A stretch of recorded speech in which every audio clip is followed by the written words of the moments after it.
Bye करना चाहते हैं तो सबसे पहले ये वीडियो एक बार जरूर देखें। हम पहले 2 स्टेप वाला फंडेड रूम लिए है, पहले इसको ट्रेड में चलते हैं क्या क्या प्रॉब्लम आती है। मयंक भाई से एक यही रिक्वेस्ट है कि वो इसमें जितना कंपनी दी है उसमें एक क्रूड ऑयल भी ऐड कर दीजिए। फॉरेक्स में कमोडिटी में, वाले कमोडिटी में हम लोग को दो ही मिलता है, एक गोल्ड एक सिल्वर। एक क्रूड ऑयल भी आ जाएगा तो हम लोग क्रूड ऑयल भी अपना शॉर्ट सेलिंग करते हैं।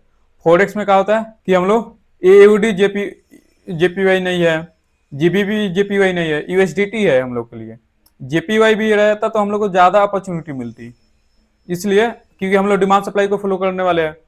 यूडो यूएसडीटी है, यूडो यूएसडीटी जेपीवाई नहीं है। जैसे ये यूडी का है, यूएसडीटी है, ये यूडी जेपीवाई रहता तो हम लोग को और अपॉर्चुनिटी मिलती। और एक और प्रॉब्लम आती है हम लोग को, इसमें रिस्क कैलकुलेटर नहीं है। रिस्क कैलकुलेटर अगर होता तो हम लोग को ट्रेड करने में इजी पड़ता।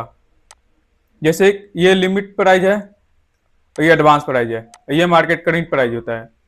जैसे किसी प्राइस पे मेरे को शॉर्ट सेलिंग करना है, इस प्राइस पे सेलिंग करना है, तो अभी तो ये ओपन नहीं होगा क्रूड ऑयल बीटीसी, अभी क्रिप्टो ओपन होगा और चार्ट इसमें पुराना नहीं देता है। ये प्रॉब्लम आती है। जैसे 1 आवर के चार्ट पे हम लोग जाते हैं और सप्लाई जोन खोजते हैं तो चार्ट है ही नहीं कि पाछे हम लोग देखें, क्योंकि हम लोग पाछे देखने वाला है। डिमांड सप्लाई जोन हमेशा पाछे ही काम करता है, तो ये पाछे चार्ट ही देखता ही नहीं है। इसी को हम लोग अगर ट्रेडिंग में जाते हैं तो दिखाते हैं, ये बीटीसी खोले और बीटीसी यहाँ पे भी खुलते हैं। 1 आवर के टाइम पीरियड पर चलते हैं हम लोग। ये पाछे किस तारीख को चार्ट है, 5 मार्च को ही 5 मार्च की चार्ट। ये हम लोग का सप्लाई एरिया होता है, तो ये एंट्री हो गया और ये स्टॉप लॉस हो गया शॉर्ट सेलिंग के। तो इसी को प्राइस को टच करके नीचे आएगा, प्राइस गया इसी प्राइस को टच किया और यहाँ से नीचे आ गया। जबकि अगर ये हम लोग फंडेड रूम में देखेंगे तो 1 आवर के पीछे चार्ट ही नहीं मिल रहा है, तो हम लोग अपना मार्किंग कहाँ पे करेंगे, शॉर्ट सेलिंग कहाँ पे बनाएंगे, यही मालूम नहीं चल रहा है हम लोग को। फॉरेक्स में ये सही है।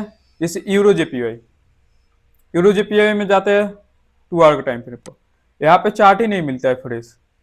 यही हम लोग जाते हैं यूरो जेपीवाई, एओडी जेपीवाई देखते हैं फिर 2 आवर के चार्ट पे।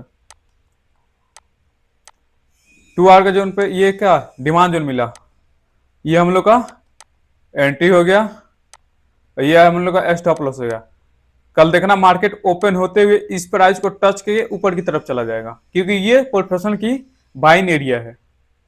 इस प्राइस को कल ओपन होते हुए, अगर अभी ओपन नहीं हुआ, जब आप वीडियो देखेंगे तो देखना इस प्राइस को टच करके प्राइस को ऊपर चला जाएगा, क्योंकि ये डिमांड एरिया है, यहाँ पे प्रोफेशनल की बाइंग एरिया है। और टारगेट ये रखेंगे हम लोग अपना 3 लगाउट मिनिमम, ये टारगेट रखेंगे। जितना रिस्क उसके 5 गुना प्रॉफिट मिनिमम। क्रूड ऑयल को भी देखते हैं, क्रूड ऑयल दिए रहते हैं तो हम लोग भी अपना शॉर्ट सेलिंग करते हैं।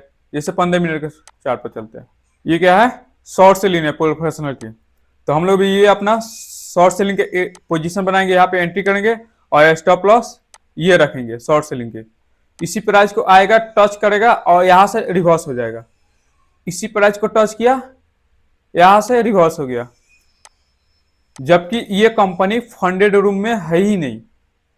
जब फंडेड रूम में है नहीं तो हम लोग ट्रेड ही क्या करेंगे, कहीं भी देख लेते हैं तो क्रूड ऑयल है ही नहीं। कमोडिटी में भी आता है क्रूड ऑयल 2 ही है, सिल्वर। तो मयंक भाई से एक रिक्वेस्ट है, वीडियो को इतना शेयर करो कि मयंक भाई तक चला जाए और एक कम से कम इसमें क्रूड ऑयल भी ऐड कर दीजिए। मयंक भाई आपसे एक रिक्वेस्ट है कि क्रूड ऑयल एक ऐड कर दीजिए। क्रिप्टो 2 ही ठीक है हम लोग के लिए, बीटीसी और इथेरियम। और फॉरेक्स में आपसे एक रिक्वेस्ट है, यूरो जेपीवाई ऐड कर दीजिए, जीबीपी जेपीवाई ऐड कर दीजिए और एयूडी जेपीवाई ऐड कर दीजिए और न्यूजीलैंड जेपीवाई ऐड कर दीजिए बस। इसके अलावा ये यूएसडी सीएचएफ है, ये हटा सकते हैं आप।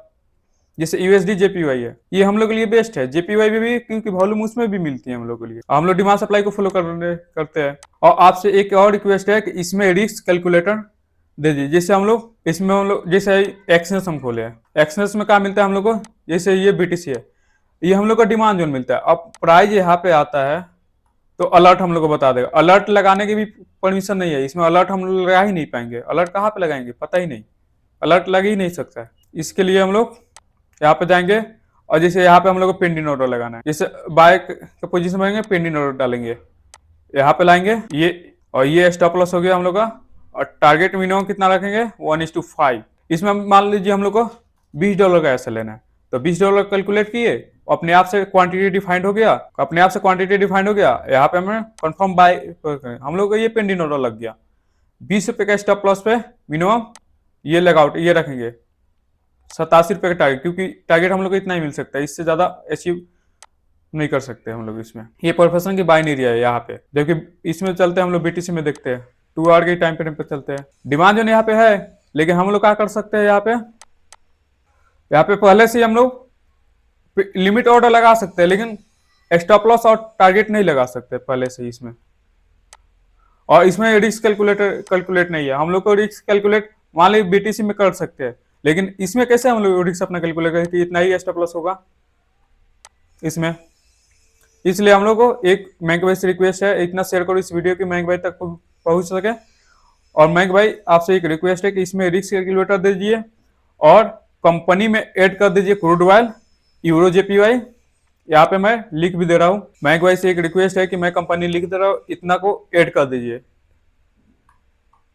क्रूड ऑयल को ऐड कर दीजिए, GBP, JPY को ऐड कर दीजिए, JPY को भी ऐड कर दीजिए, और AUD JPY को भी ऐड कर दीजिए। ये मिनिमम 4 कंपनी आपसे रिक्वेस्ट है कि इस फंडेड रूम में ऐड कर दीजिए।